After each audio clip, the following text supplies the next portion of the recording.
It gives, as the astute among you will have noticed, and those relying on the paper programme, that I'm not Linda Bowd, who unfortunately couldn't make it today, and it means I get the pleasure to introduce Rebecca Fitzgerald.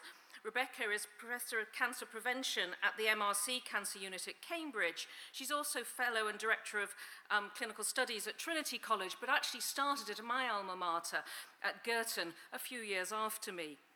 She's a consultant gastroenterologist and in gastroenterology and general medicine, which is a huge burden to take in the hospitals with in terms of clinical work, and also co-lead at the CRUK Cambridge Institute for the Early Detection Programme, and is going to talk about that in the title of her talk being Thinking Outside the Box for the Early Detection of Cancer.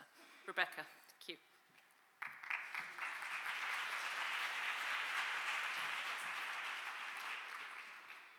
Thank you very much, Ruth. It's a great pleasure to be here. And I hope I can persuade you that I think this is an incredibly important topic and also a very challenging topic. Here's my disclosures. I'm going to talk as part of what I'm going to say about cytosponge and related assays, and they've been licensed by the Medical Research Council to Covidien, now Medtronic. So I'm going to talk about early detection of cancer in general to start with, why, when, and how. And then I'm going to focus in on esophageal cancer as a particular case study, as that's my main area of expertise. I'm going to talk to you about the new test we devised, cytosponge TFF3, how far we've got with it, what the routes to implementation might be for such a test, and what the future innovations might include, and what the research priorities are for early detection, I think, going forwards. So let's start with why this is so important. So this is Cancer Research UK data for 8 different types of cancer combined, looking at the 10-year survival. So if your cancer is fully and properly staged in terms of pathology, radiology, biochemical tests, then we know that your outcomes will be vastly different if you're diagnosed at stage 3 and 4 compared with if it's diagnosed relatively early at stage 1 and 2. The treatment can be truly transformative. But it's not just about survival. Obviously, survival is hugely important, but also the morbidity and the toxicity from your treatment will be very different depending on whether your cancer was diagnosed in an advanced stage or an early stage. Because generally speaking, early stage cancer, much more confined, much more localized, can be much more readily treated, often without systemic toxic chemoradiotherapy. On the other hand, we have to think in terms of early detection about how early is early. Are we looking at trying to diagnose people more efficiently when they present with their symptoms, or are we talking about looking for asymptomatic cancers when we enter from early detection into the realms of screening? And then, of course, we also have to think about the effects of screening modalities on quality of life, and what those tests might entail, including anxiety, and things that are somewhat difficult to measure, but are very important in the screening area. So let's just delve a bit more into how proactive should we be, and what are we really talking about. So our health systems are inevitably really focused on patients with symptoms that are concerning, that suggest there may well be a cancer. They might be things like weight loss, blood in stool or sputum, and those patients are, of course, fast-tracked through our NHS systems, through to rapid referral to hospital treatment plans, and so on. There, of course, is the first problem that we have, because many patients will put up with their symptoms for a long time. I saw just recently a very active businessman who was also a long-distance cyclist who had started having difficulties with swallowing his food, and really too busy to go and see someone, he started pureeing his food and just carrying on as normal for 6 months. It's perhaps a bit of an extreme example, but he presented very late with an advanced esophageal cancer and hadn't really realized the importance of his symptoms. So one of the things we have to think about when we start contemplating early detection is actually the basics of education and encouraging early consultation for symptoms that could be important. But if we start going and being more proactive then, Is that for everybody? Is it on a whole population level? Or are we thinking about higher risk groups? And I think there's a parallel session just after this thinking about genetic susceptibility and enriching populations for screening. So high risk groups might be by virtue of your family history, actually identifying germline mutations, BRCA or so on, or because of your occupational history and exposures. Or we might be really looking for population screening in asymptomatic individuals. You might have some kind of age cutoff. You might have men versus women, so obviously men for prostate, women for breast, for example. But you could be looking on a pretty much population level and then talking about screening. And all of these are important strategies to consider, but they all need slightly different considerations to try and maximize the improvements that we can get in cancer diagnosis in a timely fashion. So let's just think now about some of the assumptions that underpin early detection strategies in the clinic, and then as I explore some of those different strategies, we can start to think of some of the complexities around this. So the first assumption is that tumor progression is an ordered process. Often we think about this in a linear fashion. The Vogelgram, for example, for colon cancer. And it may be in some cases that it is absolutely ordered and you can detect it early, intervene, and halt the progress. But it may be in some cases that actually the evolution of that cancer may be rather more complex and bypass some of those early steps. What about the test we employ? Then an assumption is that the early disease detected by a test is an obligate precursor of advanced disease. And that the technology we're using, which might be an assay or it might be an algorithm, will detect a disease that's actually very important for the individual, that if we don't do something about it, is going to cause a problem for that individual. And the earlier we go in this early detection process and the more we look towards screening, then the more challenging that might be, especially as some of our technologies get super sensitive. And then you will start throwing up red herrings. Can you do something about it? Obviously, there needs to be sufficient lead time for an intervention to change the natural history. We want to think about risk-appropriate testing, not necessarily one size fits all. And we can't ignore the health economics. That needs to stack up. Now, I'm actually hugely optimistic that we can make a lot of progress on a lot of fronts. But it is important to appreciate some of these complexities and challenges.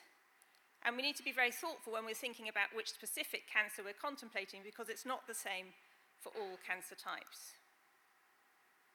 So let's consider a sort of standard cartoon in which we think of the progression from a mutation in a cell, expanding, clonally expanding, then becoming pre-malignant, dysplastic, in situ cancer.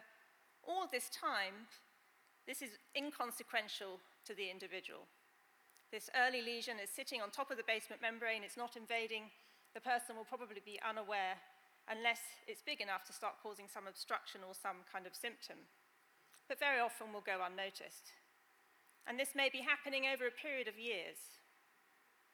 Then the cancer will become locally invasive, start breaking through that basement membrane, going into blood and lymph. And only really as you start to get down towards this right-hand side will you start to experience symptoms, probably, as a patient. So cancer can be considered as, if you like, an evolutionary process, a competition of the fittest, but also with rather complicated branching phylogeny, which means that it's not necessarily this ordered linear progression that I've just showed you in the last slide. Now, I'd like to commend this recent paper that's just been published last month in the New England Journal of Medicine by Gilbert Welch, who's published extensively thinking about screening and prevention. And these are really beautiful epidemiological plots on US population data, really encouraging us on the importance of considering not only incidence statistics, but mortality statistics. And when we start considering incidence and mortality and sometimes also metastatic incidence as opposed to just overall incidence, you can observe different patterns which tell us some really important things about what's happening for that cancer in terms of how common it is, whether people are dying from it, and the effects of our screening interventions on those cancer types. Or it might tell us something about the treatment over time for that cancer type. So here are some examples, and do look up the paper for more examples. But for example, here's stomach cancer. Now, there's been no systematic screening introduced for stomach cancer, but this is really good news. This is the rate overall, and this is the rate relative to 1975. And you can see that the incidence and mortality have dropped very significantly for stomach cancer. So why is that? There are various reasons, but H. pylori prevalence, which we know is a causative factor for this cancer, has dramatically declined due to increased hygiene, refrigeration, and so on. So this is really good news. Here's cervical cancer. This is kind of the poster child for screening. So screening has been in place throughout this whole period since 1975, and we can see a true reduction in incidence and mortality rate relative to 1975 when the screening was introduced. Colorectal cancer is interesting because screening was only gradually introduced later in this time period. So we start to see some combined effects, so maybe some genuine decrease in incidence that's not entirely dependent on screening, but also a screening-dependent reduction in incidence and mortality. But here's a worrying picture. This is now a very well-known example, an undesirable picture of overdiagnosis, where we see this really dramatic increase in incidence and a flat line in mortality. Now, I'm going to talk about esophageal cancer later on. In esophageal cancer, there has been a genuine increase in incidence with no screening and a flat line in mortality. So you have to think carefully about what's going on for that specific cancer. But this was due to screening programs and no benefit in terms of the mortality. And here are some more mixed pictures. Here's breast cancer with this increase in incidence and a reduction in mortality. And that reduction in mortality is probably due to mixed effects, partly of screening, partly of improved treatment. But there is a side effect, if you like. There is a price to pay for that increase in screening and overdiagnosis. Prostate cancer. Here's the initiation of widespread PSE screening and this peak in incidence, but a gradual reduction in mortality, again, due to various different factors, not a single factor. So I think it's really important. We need big data to appreciate what's happening in terms of incidence and mortality, and to really understand what's happening in terms of our screening and early detection strategies. And what we're all after, I guess, is a kind of precision diagnosis for cancer, not a one-size-fits-all, but a scenario where we decide who should have a particular sort of test based on the pre-probability likelihood that they are at some increased risk, a test that's ideally going to be very inexpensive, very precise, and then on the basis of that, to offer the appropriate intervention that would change the course and the natural history. That's what we're aiming for. That's the prize. But how do we get there? So nearly all of our approaches are going to depend on some kind of biomarker. And a biomarker needs to have sufficient sensitivity and specificity. And there are some barriers for coming up with these really good biomarkers. And one of the barriers is the complex regulatory framework. That's as complicated as getting a drug to market. It takes a long time, and there are small margins for investors. And the clinical trials for these kind of studies have to be huge to see an impact. There's costs to patients and the payer in terms of repeated testing, potentially, and follow-up. And if you're in the private system, reimbursement is often low. But here's a success story. of an FDA-approved stool DNA test. It actually has several different components of this test. It still includes blood, KRAS mutation, methylation markers. And here, this is a trial, 9,989 patients evaluated. So again, you need big numbers to really look at the impact. And these bar charts are comparing this new DNA stool test with FIT. And what you see is an increase in the proportion of stage 1 and stage 2 cancers detected with the multi-target DNA test. Furthermore, more proximal cancers starting to be detected, which are often traditionally the harder ones to detect. But what do the numbers look like? So of nearly 10,000 patients evaluated, 65, or 0.7%, had colorectal cancer, and 7.6% had advanced precancerous lesions. So this is a big effort for that benefit. Is that the way to do it? We don't currently use that test in the UK. And it's interesting that in the UK, we offer effectively a choice, a suite of different tests depending on your preference, but starting to think more about this risk stratified testing. This came from the BMJ, and thinking about how we estimate risk based on age, sex, BMI, smoking status, to really decide at what age and the frequency with which you should have a colon cancer test. What about pan-cancer tests? So it would be great if we could do one test and pick up any kind of cancer anywhere from a single test. How could you do that? Well, you might consider doing it through a blood test.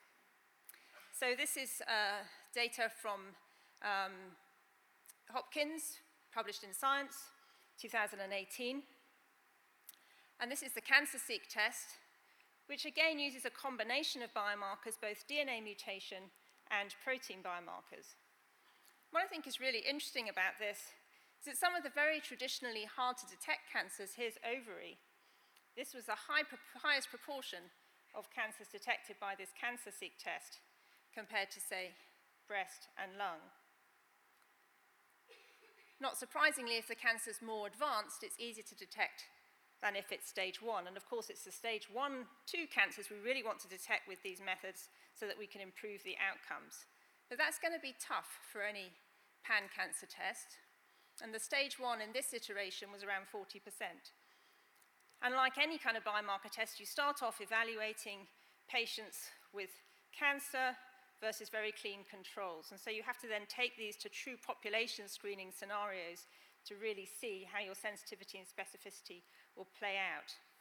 So this is early days, but I have to say, I think it's promising, and the technology is evolving rapidly. But of course, the more sensitive the test gets, the more false positives will also emerge. And one can ask the question of how early is detection possible? And it's interesting when we think about the pregnancy test, quantitative beta-HCG, with which we're so familiar. Even 6 to 8 days post-conception with fewer than 500 cells, you can detect a pregnancy. So there's huge power in these sort of technologies. What about another fluid? Could we do it using breath testing? So there are a number of different breath tests being evaluated. This is one from Alstone, a Cambridge company, which I've been collaborating with. The idea here is to use ion mobility spectrometry to distinguish charged gaseous molecules using either endogenous or exogenous evoked volatile organic compounds. Again, with the idea that through different metabolism, you'll be able to detect different cancers.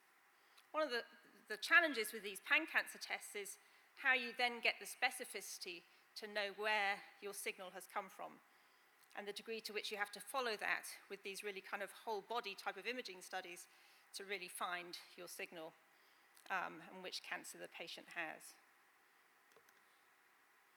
And what about the economics? So precision cancer medicine, in terms of precision drugs, is of course very expensive. The hope is that if we can detect cancers at an earlier stage, then we could potentially save a lot of money. The economics will depend on exactly the nature of the test that we're advocating.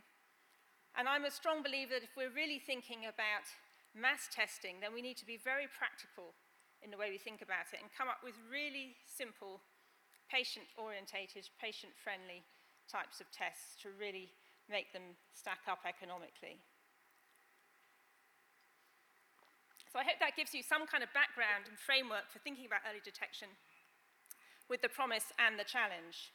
But let me turn now to esophageal cancer, which I think is a really interesting example to think about because it's not traditionally been a cancer for which there is any systematic screening policy or early detection policy. And I think it's a cancer that is ripe for thinking about a different sort of approach than waiting for patients to present with their symptoms, which are usually swallowing difficulties and weight loss. So just a quick recap on esophageal cancer so that the rest of what I'm going to say makes sense. There are two main types of esophageal cancer: squamous cell carcinoma occurring in the native squamous esophagus. This tends to occur in the proximal part of the esophagus. And adenocarcinoma, which I'm going to focus on mainly, which occurs down here in the distal part of the esophagus, often right at the junction with the stomach. This just gives you an idea of the global annual incidence of esophageal cancer. We're actually the greatest global burden being for squamous cell cancer, adenocarcinoma being more common in Australia, UK, parts of North America. So overall, we're talking about 480,000 new cases per annum, almost matched by the number of deaths per annum. Overall survival, 13%. And that is true in the UK at the moment. And if we put someone through curative therapy, which is usually chemotherapy plus or minus radiotherapy plus or minus esophagectomy, then we can improve the survival to around 40%. But the problem is only about a third of our patients presenting to us will be at a stage suitable for going through curative therapy. So it's a disease with a big mortality burden. Furthermore, we've been seeing a lot more esophageal adenocarcinoma in the past 30 years. So this is the ratio relative to other common cancers. And this is UK data, courtesy of Judith Hoffman at Barts, looking at the rate for men and for women. Green is esophageal adenocarcinoma and blue is squamous cell carcinoma. And you can see this really dramatic increase that we've had in the UK with men with esophageal adenocarcinoma. What are the risk factors? Male, Caucasian, overweight, smoking, diet, although difficult to measure, and importantly, acid and bile reflux manifest as heartburn symptoms, which most people, if they experience a bit of heartburn, you would just tend to ignore it. And of course, we have excellent acid suppressant medication for heartburn that you don't have to go and see your GP about. You can just get the medication over the counter. So that fuels the kind of, attitude that this is just an inconvenience and nothing to worry about. So here's the kind of disease process as we understand it. The acid and bile exposure can lead in a proportion of individuals to this metaplastic conversion of the lower esophagus to what we call Barrett's esophagus after the surgeon who described it, and that can gradually progress through low-grade dysplasia, high-grade dysplasia, early cancer, and advanced cancer. Here is the challenge, though. The proportion of patient with Barrett's progressing to esophageal adenocarcinoma is 0.3% per year. It's a low risk. The vast majority of people with Barrett's esophagus will never come to any harm from their disease. But once you start developing dysplasia, the risk per year increases substantially. And here's the other side of the coin. If you present here and we treat you, patients will do very well. If we wait till the cancer's advanced, as I've already said, the outcomes are very poor. What can we do about it? Well, this is why I'm so excited about esophageal cancer as a disease where we really can do something for early detection, because we have fantastic treatments now. So back early in my career, when I had patients presenting to me with dysplasia in their esophagus, the only thing we could offer them was an esophagectomy. A crazy treatment when you have something that's not really causing you any significant symptoms apart from a bit of inconvenient heartburn. But now we can treat patients with dysplasia and in situ carcinoma down the endoscope with endoscopic mucosal resection, sort of microsurgery down the endoscope, and ablation therapy using a catheter like this, delivering radiofrequency ablation. And the outcomes for these endoscopic therapies are really excellent. They can be delivered as an outpatient. You may need 1 or 2 or 3 treatments. Very well tolerated, and excellent results from randomized controlled trials. So what are the reasons that esophageal diseases remain undiagnosed? Endoscopy is the main route for diagnosis, a pretty straightforward investigation, but nevertheless, it's still a barrier. You still have to go and see your doctor. You have to be referred for an endoscopy. Most patients will not be referred. They'll simply be given acid suppressant therapy. And it's still a relatively invasive, inconvenient test with a tariff for the NHS, about £450 per procedure. So this is what we've been working with as a much more simple, straightforward alternative. The idea here is that you do have a test that you can have at your GP surgery, which is very simple, relatively non-invasive. You want to collect a lot of cells from the esophagus without having to look at the esophagus, have any complicated imaging, something you can do in the GP surgery, send the sample off, and get an objective biomarker readout. And this device is now CE marked and FDA approved. This was our prototype, and it's really very, very easy to do. I always make the same jokes. I'm sorry if you've heard this before, but I've got the device in my pocket if anyone wants to try it afterwards. And here it is being swallowed, goes down to the stomach. You have to hang on to the string, which is quite important. And this capsule will dissolve and out pops the sponge.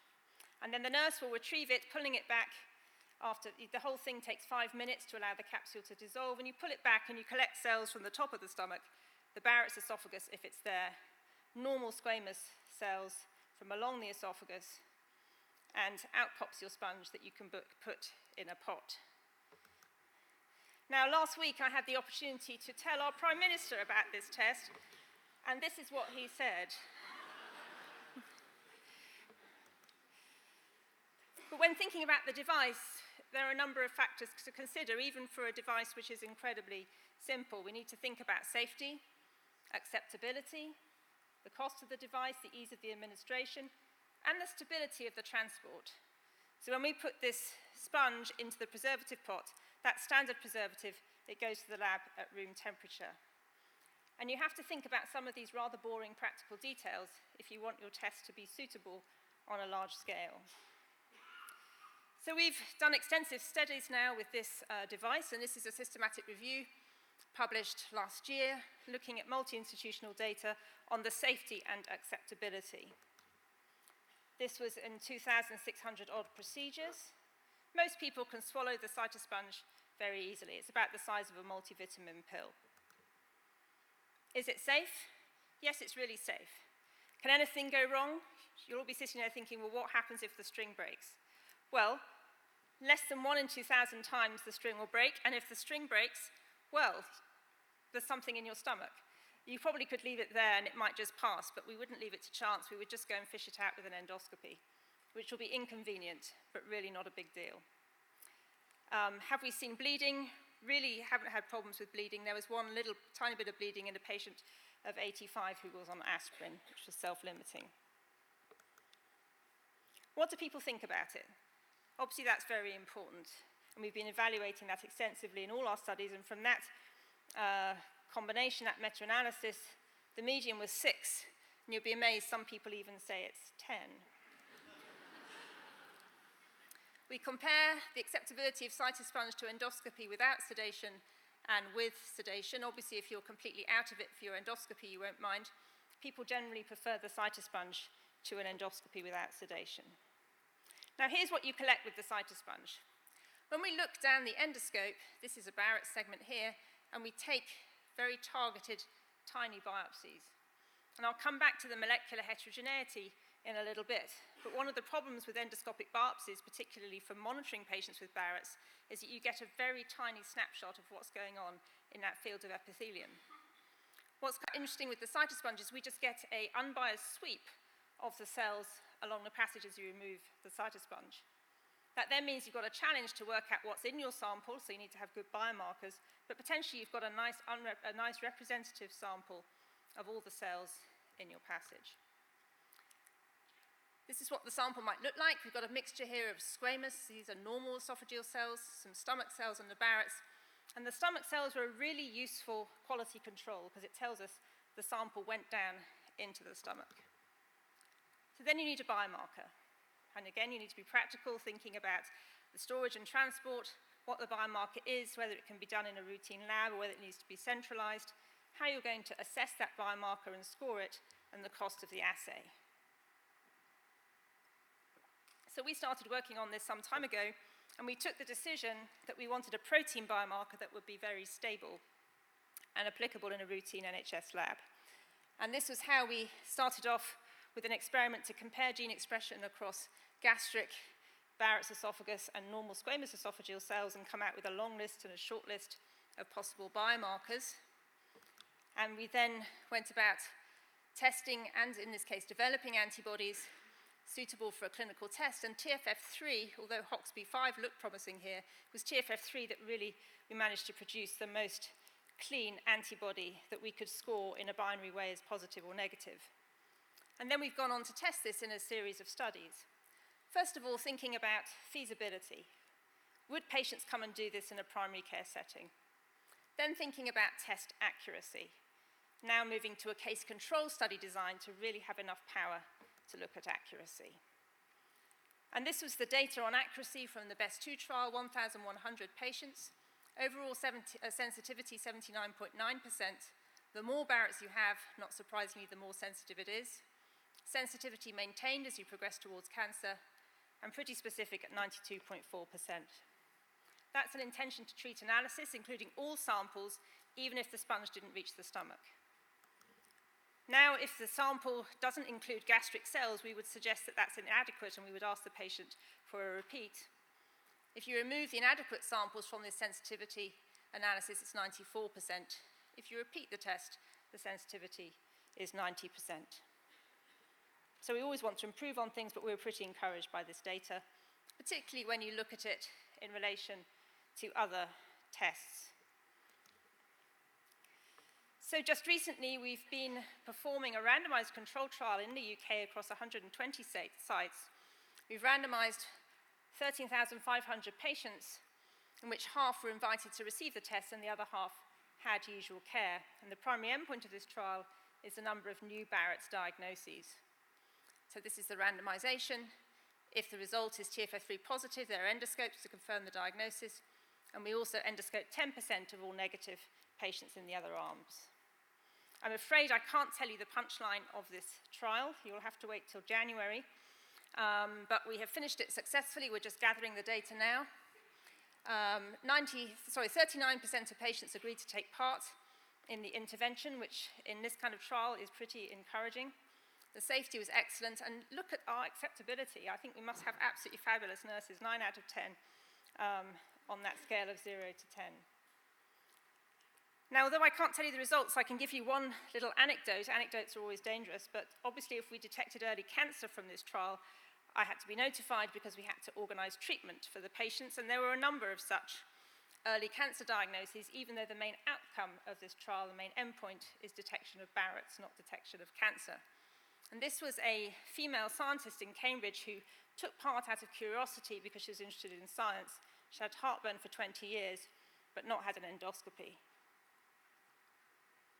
She had the cytosponge, she had a TFF3 positive result, and at endoscopy she was found to have a 6 centimeter ulcerated Barrett's, which looked worrying.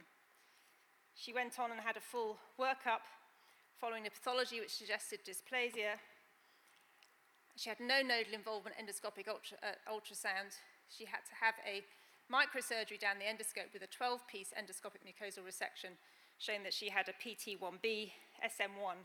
So superficial, but just starting to go down in the submucosa, was very lucky to escape and not to have an esophagectomy, with a really excellent outcome for this lady. So we're waiting on the full results, but in the meantime, we're thinking about what the implementation steps would be in terms of the clinical pathway, the user requirements and training, how you would communicate people about this test, the communication of risk. And also, clinicians are very reluctant to change practice. How would clinicians take to this compared to referring patients for endoscopy? And patient public involvement has been absolutely crucial to our development of this test and strategy. So this is still a work in progress, and we're very interested to see how we can improve this further, thinking about automated reporting, one platform for not only diagnosis but also stratification, making the workflow as simple as possible with high specificity for diagnosing Barrett's and high sensitivity for patients at risk of dysplasia, while still thinking of the economics. And what's been very gratifying is one very rapid improvement that we've been able to make through the workflow is applying machine learning algorithms to the TFF3 scoring, which means now, based on this hotspot analysis, we can screen out in an automated way those samples which are completely negative and direct the pathologist's attention to the areas that are TFF3 positive, reducing the time taken to report a case down to just a few seconds just to sign it out. We've also been looking at liquid-based platforms for high throughput, with either a methylation 3-gene panel or microRNA panel, both of which show equivalence to our TFF3 slide-based assay. And we could discuss the pros and cons of liquid-based versus slide-based tests. And could this be a bedside test? That's a way off, but we're interested in working with our chemical engineering colleagues doing microfluidics to see if you could really transform the time taken to report a result. What we really want to do, though, is not just diagnose Barrett's, because I said most people with Barrett's will not get cancer, but we want to risk stratify them and really think about the low risk versus the high risk. And by using additional biomarkers, we should be able to tell who the people really are at high risk of getting cancer. But how to do that? Because this is complicated stuff. So if you bear with me just for the last few minutes, I just want to give you a flavor of the complexity of the molecular landscape and then thinking about how you precisely not just diagnose Barrett's, but think about the risk. Because this is the spectrum of mutations. This was work done 5 years ago. This was just looking at a limited panel of mutations which we knew were important in the cancer. And basically, even early on, in patients with never dysplastic Barrett's, up to 10 years before we've been following for 10 years, they still have a spattering of these mutations. And these are patients with indolent disease who will never get dysplasia or cancer. And furthermore, when we think about which mutations to look at, we know it's a very complicated driver gene landscape with a long tail of different mutations that we see in cancers, each with a low proportion of cases harboring that mutation. So we've recently been doing a whole genome study to really compare in great detail patients who have indolent disease compared with patients who've progressed, around 100 patients with matched whole genomes, RNA-seq and methylation data. And to cut a long story short, if these are all the patients lined up, the thing that discriminates the indolent versus the aggressive or progressed patients most is the degree of structural variation, the burden of SVs. So these are the patients with the high SVs, these are the patients with high SVs and P53 mutant, and these are all patients who progressed. These are patients with high SVs who are P53 wild type, and still a lot of those progress, but there are some indolent ones in there. If we look at the other side of the coin with low proportion of SVs, then the ones with P53 mutation tend to progress, whereas these are rather more indolent. And you can look at these as some individualized risk profiles. These are the indolent cases, so typically P53 wild type, not much going on in terms of SV count or copy number alterations. But even so, some of these cases still have quite a lot going on in terms of structural rearrangements across their genome. Here are some typical progressor cases. These are cases with dysplasia. They've not yet got cancer, and you can see how noisy their genomes are. These are mainly P53 mutated, and this is their SV count. But just when you think you've got it all sorted out, there are these cases which kind of break the mold. These are cases where they've progressed, but they're P53 wild type. The SV counts are low. There are some drivers, but P16 isn't discriminatory. ARID1A, but some of our indolent cases have ARID1A. So what's really driving these cases? How do we properly understand what's pushing some of these cases towards cancer so that we could then incorporate it into a precision diagnosis to really alert those patients at high versus low risk. And just to depress this even more, there are cases which go straight from never-dysplastic Barrett's, straight to a metastatic cancer kind of phenotype. So I talked earlier about some of the assumptions we have for early diagnosis. Well, there are always patients, unfortunately, in tumours that will break the rules. This is a patient we were studying at autopsy, and we could identify clusters from the whole genome sequence in the blood at autopsy, and when we looked closely at diagnosis, those clones were already there. And this is their phylogenetic tree, and something dramatic has happened at this time point here. And all of these places in different metastatic sites bear relationship to the primary, but not to each other. There's been something dramatic going on in the genome of this patient, so that they went very rapidly to a metastatic sort of phenotype.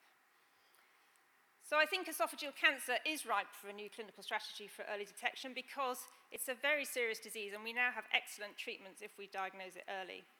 We think our cytosponge TFS3 is a promising approach, but we know that there's a lot more to do before we roll this out, including combining it with really precise risk stratifications. And even then, there are complexities. We're never going to solve the problem with one strategy. The cool thing about this very simple technology is you can apply it to other high-risk areas around the globe because it's a very low-tech solution. So we've recently had a team in Tanzania, for example. And here we're trying to detect squamous cell dysplasia, not Barrett's esophagus. So we need a different biomarker approach. So just a few thoughts to end with. In terms of practical early diagnosis strategies that we can start to implement, this is an NHS initiative for rapid access diagnosis clinics, and we mustn't forget that. Patients with symptoms need to be seen and assessed more quickly than they are currently. These are some of the different things that that are in process to try and improve a shift towards earlier stage at diagnosis, but even that isn't going to get us all the way there, and we're still going to have a gap in terms of the sort of translational research we need to do, and a gap which is unfilled to receive government targets for increasing our early stage disease at diagnosis. So if you're looking for a research area to tackle, I'd say early diagnosis needs your help. And we need parallel approaches. Basic science to understand early cancer development, developing new detection methods, new diagnostics and interventions, and thinking about the societal implications and the way we really want to go with this as a society. We need big cohorts so that we have the wherewithal to really test our hypotheses, and this UKRI AD cohort that's being discussed and built up at the moment is a fantastic example of that. And the newly launched CRUK Early Detection Alliance for Cancer is another collaborative alliance which is transatlantic, UK and US, to try and bring new capacity and new research ideas and momentum to the field. And in Cambridge, we're keen to have expertise in design of trials, effectiveness, patient quality of life, to bring some of the new technologies through into clinical testing quicker. So my final conclusions, because I'm out of time, but I think early detection is a hugely important area. It isn't without its challenges, but I hope I might have inspired some of you in the audience setting out on your career that this is a good place to go. It's not for the faint-hearted. This is my journey for Cytosponge, which started back in 2001. But perseverance, I think, pays off. And of course, this is a huge team effort, not in any way just due to me. And I'd like to thank all our generous funders, MRC, Cancer Research UK, fantastic team, of which some of the key members are listed here, but there are many more. And if you're looking for a job, this is an opportunity that might interest you. Thank you very much.